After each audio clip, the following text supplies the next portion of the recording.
आज का हमारा टॉपिक है चीन की जो न्याय व्यवस्था है उसकी विशेषता।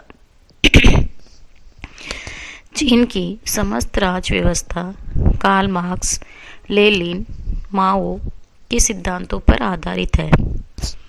अतः चीन की न्याय व्यवस्था विधि और न्याय का आधार भी यही है। स्वाभाविक रूप से यह न्याय व्यवस्था पाश्चात्य न्याय व्यवस्था से भिन्न है और इनकी विशेषताओं का हम निम्न रूपों में देखते हैं। पहला, कानून के संबंध में साम्यवादी मान्यता या वैधानिकता का साम्यवादी सिद्धांत।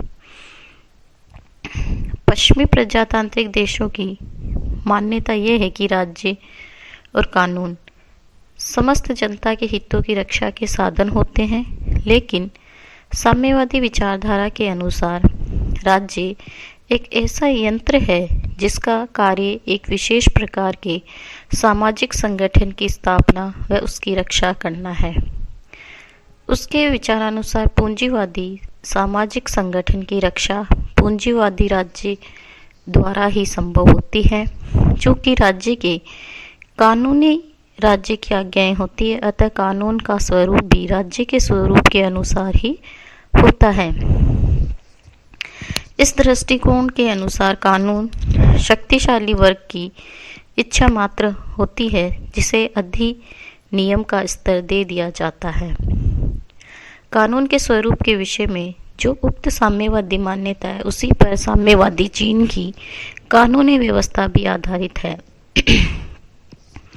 वहाँ इस बात को स्वीकार नहीं किया जाता कि राज्य के आर्थिक तथा सामाजिक ढांचे से अलग शाश्वत न्याय के सिद्धांत किन्हीं सिद्धांतों पर कोई कानूनी व्यवस्था आधारित हो सकती है। वह वस्तुतः यह मानकर चलते हैं कि कानून शासन वर्ग की इच्छा की अभिव्यक्ति के साधन मात्र होते हैं और एक समाजवादी राज्य में कानून ऐसे होने चाहिए जिससे श्रमिक तथा उसके अधिनायक तंत्र के हितों की सुरक्षा बनी रहे। अतः साम्यवादी चीन की विधि और न्याय संबंधी धारणाओं में प्राकृतिक कानून अथवा राज्य के विरुद्ध सुरक्षा का व्यक्ति का अधिकार जैसे विचारों में कोई स्थान नहीं है। साम्यवादी चीन में इस विचार को मान्यता प्रदान की गई कि कानून सदा ऐसा होना चाहिए जिससे साम्यवाद की जड़ें अधिकाधिक मजबूत हो सके, चाहे उसके द्वारा व्यक्ति को पूर्णतः राज्य के अधीन क्यों न बना दिया जाए। न्यायपालिका की स्वतंत्रता को मान्यता नहीं।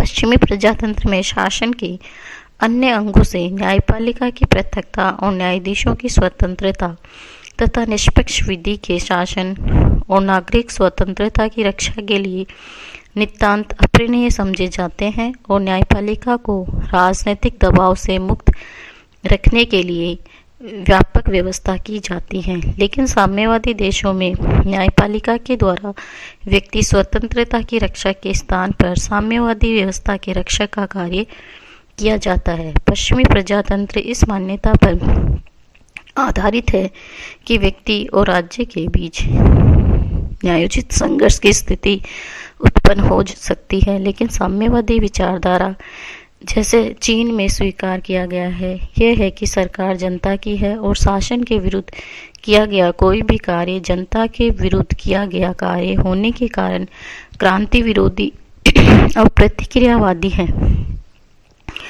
और व्यवस्थापिका तथा कार्यपालिका के समान ही न्यायपालिका का भी कर्तव्य है कि वह इस प्रकार के क्रांति विरोधियों और प्रतिक्रियावादियों का दमन करे। अतः न्यायाधीश राजनीतिज्ञ होने के स्थान पर साम्यवादी दल के प्रमुख सदस्य होते हैं। सर्वोच्च न्यायालय के द्वारा वर्तमान चेयरमैन जियांगो यंग साम्यवादी दल के पोलिट ब्यूरो के लंबे समय से चले आ रहे सदस्य हैं और एक अवसर पर उन्हें पुलिस को कहा था कि वह और अधिक क्रांति विरोधियों को उनके सामने लाए।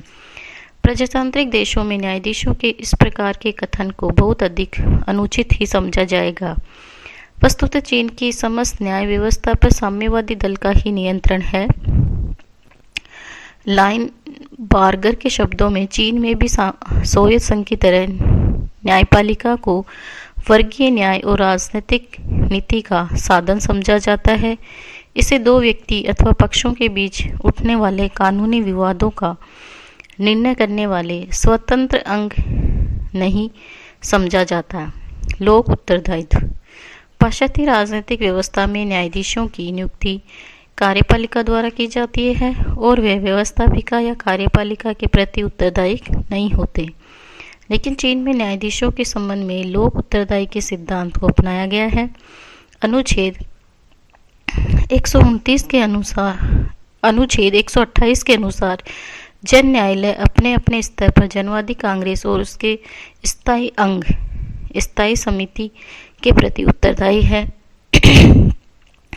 विभिन्न स्तरों पर जनवादी कांग्रेस द्वारा जनवादी न्यायालय के अध्यक्षों की नियुक्ति की जाती है और पदच्युत की जा सकती है। व्यवस्थापिका के प्रति न्यायाधीशों का उत्तरदायी समाजवादी व्यवस्था वाले देशों का विशिष्ट सिद्धांत है।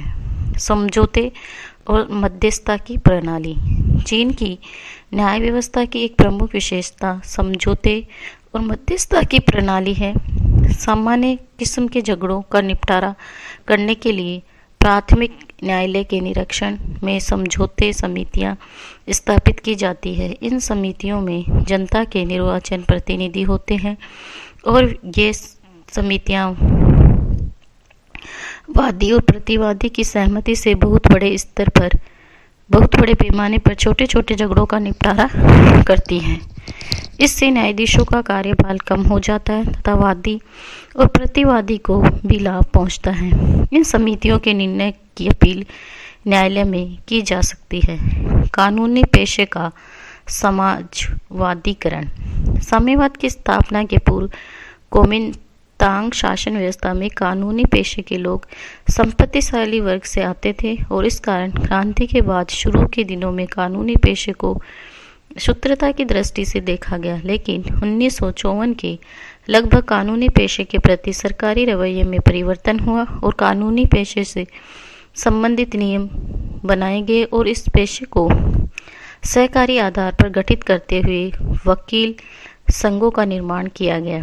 इन संघों द्वारा कानूनी परामर्शदात्री कार्यालय की स्थापना की गई।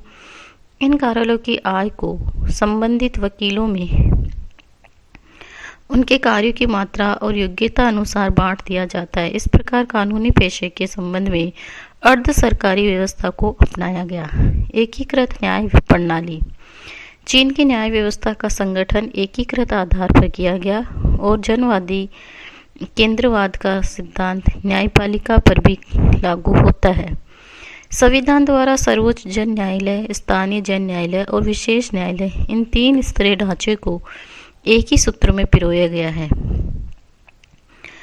न्यायालय में मुकदमे ले जा सकता है और सर्वोच्च जन न्यायालय को स्थानीय न्यायालय और विशेष न्यायालय की कार्रवाई के निरीक्षण नियंत्रण का अधिकार है। ये व्यवस्था समाजवादी क्रांति और समाजवादी वैधानिकता को सुदृढ़ करने की दृष्टि से अपनाई गई है। न्यायाधीशों का निश्चित काल के लिए निर्वाचन। सामान्यतः ऐसे समझा जाता है कि न्यायाधीशों की कार्यपालिका द्वारा जीवन पर्यंत या सेवानिवृत्ति की आयु तक के लिए नियुक्त किया जाना चाहिए, किंतु चीन में न्यायाधीशों को वहाँ की व्यवस्थापिका जनवादी कांग्रेस तथा उनकी स्थायी समिति के द्वारा 5 वर्ष के अवधि के लिए निर्वाचित किया जाता है। न्यायिक पुनरावलोकन नहीं। चीन की न्याय व्यवस्था न केवल स्वतंत्र नहीं है वरन उसकी स्थिति भी महत्वपूर्ण नहीं है। उसे संविधान और कानून की व्याख्या करने की वह शक्ति प्रदान नहीं की गई जो सामान्यतः अन्य राज्यों में न्यायाधीशों को प्राप्त होती है। चीन में कानून की व्याख्या करने की शक्ति सर्वोच्च न्यायालय को प्रदान करने के बजाय जनवादी कांग्रेस की स्थायी समिति को प्रदान की गई है। इस प्रकार न्यायपालिका संविधान के संरक्षण और नागरिक अधिकारों के रक्षक के रूप में कार्य नहीं कर सकती।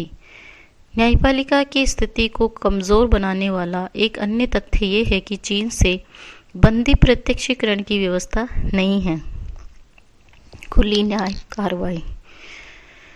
संविधान में लिखा गया है कि चीन में जनवादी न्यायालय के अधिवेशन गुप्त रूप से न होकर सब लोगों के सामने हो। जिन मुकदमों से देश की रक्षा खतरे में पड़ती है, केवल उनकी सुनवाई हो ही गुप्त रूप से की जा सकती है। वह मुकदमे जो खुले तौर पर होते हैं, उनमें जनता के किसी भी व्यक्ति को न्यायालय में न्यायाधीशों के सम्मुख विचार प्रस्तुत करने का अधिकार है। अपराधी को अपनी रक्षा का अधिकार है।